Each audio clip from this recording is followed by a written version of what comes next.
For today's tutorial, I'm going to show you how to fix entry point not found in Windows 10 or 11.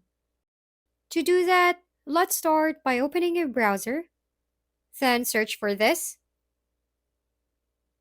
and then go ahead and hit enter. Open this once the results are out. Then select your language. Press on download. Now select your system type. But if you don't know your system type, go ahead in the search bar. Then search CMD and open it. And the command, type this. Now you can find here your system type and the result. Go back to your browser. And then now you can choose your system type. Now click Next.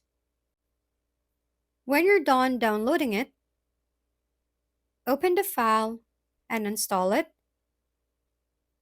After installing, go open again CMD and run as administrator. And the command, type this and click enter. After the process, type exit and press enter. Now for the final step, go ahead and restart your PC. And now you're all good. And if you found this video helpful, please give it a thumbs up and subscribe for more content.